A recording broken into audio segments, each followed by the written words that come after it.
Pecoso, historia basada en una experiencia anónima, escrito y adaptado por Tenebris para relatos de horror. Mi historia comienza en enero del año 2008. Mi familia vive en una comunidad del campo.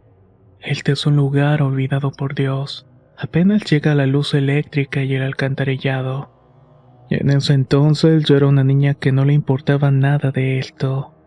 Correr entre los árboles o los cerros pelones recién cosechados era lo mejor. Mis papás se dedicaban a hacer queso de cabra que vendían a buen precio. Ellos eran los únicos que comerciaban con los alrededores y por eso nunca nos faltó lo indispensable. Nunca me hizo falta gran cosa para vivir, o al menos ese era mi pensamiento cuando tenía apenas 8 años. Estaba jugando todo el día y ayudaba a mi mamá a ordeñar a las chivas y también a barrer la casa o lavar los trastes. Todo ese tipo de tareas. La vida me cambió cuando de pronto llegó un muchacho al pueblo. Era un joven de cabello rojizo con el color que agarran las plantas cuando llega el otoño. Parecía una garrocha, como decimos la gente del campo. La garrocha es una vara grande y delgada a la cual se le amarra una bolsita para bajar mangos o otra fruta. Por eso digo que ese muchacho era así. Era muy delgado y alto. Pero lo que más llamaba la atención es que tenía la cara llena de puntitos cafés. Son pecas, me dijo mi mamá cuando le pregunté por qué el joven estaba así. Son pecas y son muy bonitas, hija. ¿O tú crees que se le ve mal al pecoso? No se le veía mal para nada, pero no le contesté eso a mi mamá porque me daba pena. Resultó que este muchacho era el nuevo maestro comunitario. Nunca antes habíamos tenido uno en nuestro pueblo. Los que se animaban a llegar a los caminos polvorosos del monte casi llegaban a pueblos más grandes que el de nosotros. Yo llegué a ir cuando tenía unos 5 años aproximadamente. A mis papás les daba apuro que fuera creciendo sin saber leer o escribir. Nos hacíamos 2 horas caminando de ida y otras 2 horas de vuelta. Era mucho tiempo perdido y mis papás no se podían dar ese lujo. Por eso, cuando empecé a reconocer unas letras, mi papá me puso en cintura. En lugar de irme a jugar a los cerros, me quedaba en la casa haciendo planas de las letras y los números que recordaba. De esa manera fue que aprendí a leer y a escribir. Ya se imaginarán la alegría la que sentí cuando nos dijeron que ese tal pecoso sería el maestro. Porque además, en cuanto lo vi, me hizo sentir cosas en mi corazón de niña. La mayoría de la gente de mi pueblo era morenita y de cabellos oscuros. Nunca antes había visto un muchacho como el pecoso. Ojos casi verdes, pelo rojo y la piel clara llena de puntitos. Él se acercó a nuestra casa y se presentó. Dijo que una persona había quedado de avisarnos de su llegada para hospedarlo al menos un mes en los que se ponía al corriente con los niños. A nuestra casa no llegó nadie, pero mis papás son gente muy generosa y nunca le han negado el techo a quien lo llegó a pedir. Yo me salí corriendo para darle la noticia a los demás niños. El nuevo maestro iba a estar quedándose en mi casa y para el día lunes íbamos a empezar las clases. Pronto todos sabían de la presencia del pecoso, que por cierto se presentó como Mateo. Mis papás lo dejaron en un cuarto al lado del mío. Nuestra casa era muy humilde pero cómoda. La madera de las paredes le daba un calor muy reconfortante durante las noches frías del invierno. La primera noche en la cual se quedó el maestro me puse muy nerviosa. Tenía ganas de ir a espiarlo, pero también me daba miedo que me cacharan. Tal vez el pecoso se molestaría conmigo y se iría a otra casa. Esa noche me tuve que aguantar y me quedé dormida. Al poco rato comencé a soñar que corría en el monte y que una enorme sombra me estaba persiguiendo. Yo nunca había soñado pesadillas porque era muy pequeña y feliz. Nunca le tuve miedo a la oscuridad ni nada de eso. Esa fue la primera de muchas que me atormentarían a través de los años. Las clases con él me parecían muy fáciles. Nos enseñaban lo que había aprendido en el otro pueblo. Así que tenía más rato libres para poder mirarlo. Pero yo notaba unas cosas raras en el maestro. Por ejemplo, que le crecía mucho el pelo en las manos y también su cabeza parecía la de un león. Ahora que lo pienso, tal vez su parecido con los animales salvajes que yo quería tanto era lo que me hacía sentir atraída por este. Luego de una semana de estar instalado, pudimos notar algunas de sus costumbres. Siempre era el primero en levantarse y eso que mis papás son de los que están despiertos desde las 6 de la mañana. Pero él ya estaba despierto y decía que tenía trabajo que hacer para atender las necesidades de cada niño. A mis papás les daba mucho gusto que un hombre trabajador estuviera a cargo de la escuela.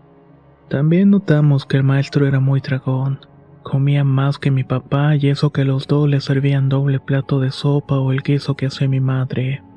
A veces le echábamos en broma sus costumbres y su apetito de niño de hospicio y todos nos reíamos sobre eso. Pero una noche algo cambió. Me dieron ganas de levantarme al baño de madrugada. El baño quedaba al final del corredor y tenía que pasar por el cuarto del pecoso. Si tenía suerte, a lo mejor podía mirarlo dormir desde una rendija de la puerta. Sentí mucha emoción al poder acercarme a él fuera de la escuela, ya que para este punto se podrán dar cuenta de que era mi amor platónico. Me levanté de la cama de puntitas y salí del cuarto al corredor. Cuidé mucho mis pasos para que no rechinara el piso de madera. Cuando pasó a un lado del cuarto vi que la puerta se encontraba abierta. Me asomé y la cama estaba completamente vacía. De pronto escuché un ruido muy raro. Eran como jadeos y gemidos. Yo era muy niña para imaginarme otro tipo de cosas relacionadas a la sexualidad. Estos ruidos venían del corral donde teníamos a las cabras. No me importó salir descalza al patio porque de donde somos es muy común que la gente ande así. Me fui acercando sin hacer ruido y lo que vi me dejó una sensación horrible en el estómago. Era el pecoso. Era él, aunque ciertamente no se parecía. Su cuerpo estaba completamente cubierto de un pelo rojizo y andaba en 4 patas.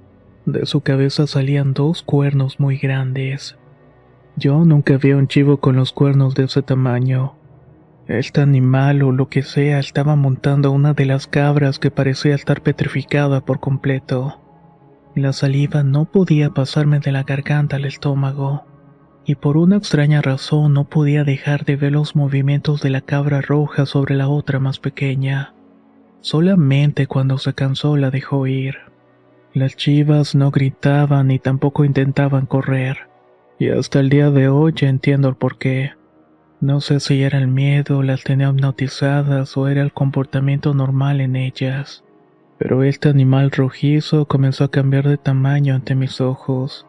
Se hizo casi de la proporción de un cabrito. Se le pegó a otra de las chivas y comenzó a mamarle la ubre. Tuve mucho miedo porque sabía que estaba ante algo muy raro y maligno. Me estaban temblando las manos y las rodillas, pero intentaba no pisar una hoja o un palo. Regresé a mi cuarto lo más rápido que pude y como pude.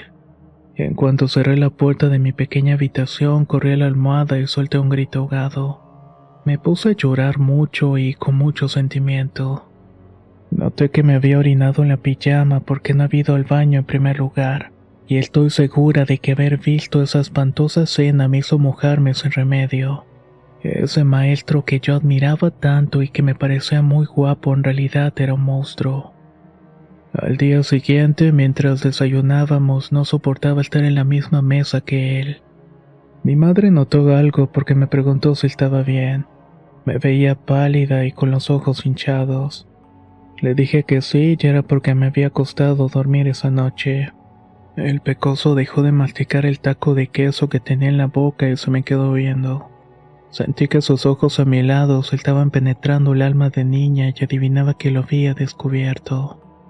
Yo sabía que se dio cuenta porque ya no me trataba de la misma manera que antes. Ya no me pedía que borrara el pizarrón o que repartiera las hojas. Creo que tuvo miedo de que yo pudiera decir algo porque todavía faltaba una semana para que se cumpliera el mes. Ahí fue cuando nos dijo que tenía que irse, pero haría lo posible por volver. No tienen idea del alivio que sentí al verlo irse de mi amada casa. En cuanto se fue, les conté a mis papás lo que había visto. Al principio no me creyeron, pero yo les dije que una cabra estaba montando al chivo. Mi mamá la revisó y se quedó muy impresionada al ver que la chiva a la cual estaba amamantando tenía marcas de dientes humanos en las ubres. Poco tiempo después de que se fue el maestro Pecoso, la chiva que había montado amaneció muerta y llena de gusanos blancos. Estos al parecer la habían devorado por dentro. Fue algo realmente espantoso de contemplar. Mi mamá sí me creyó, pero mi papá decía que tal vez el maestro era un degenerado. Un tipo que tal vez le gustaba meterse con los animales. Él habló con los papás de los otros niños para que en cuanto vieran al maestro volver lo agarraran a pedradas. Decía que era un peligro que estuviera cerca de los niños. Pero eso no pasó porque el maestro no regresó al pueblo ni a ningún otro. Esta escena me dejó marcada, y es algo que todavía hoy, cuando ya terminé la universidad, me sigue causando pesadillas. A mis padres les juro que fue cierto lo que vi, pero con los años pienso que tal vez sí me confundí. Tal vez solamente era el maestro metiéndose con los chivos. Pero estoy segura que lo vi y era un animal. Era un cabro enorme y cubierto de un pelaje rojizo. No sé si era un nahual, un brujo o el mismísimo demonio, pero para mí lo fue y lo sigue siendo. El demonio debe verse como el Pecoso, bello por fuera pero oscuro y maligno por dentro. Espero que esta anécdota pueda hacerla reflexionar sobre las cosas que te dicen los niños, porque puede que al final sean totalmente ciertas. Como padres de familia deben brindarles toda la confianza y credibilidad posible, sobre todo cuando se trata de temas delicados o temas que parezcan fantasiosos.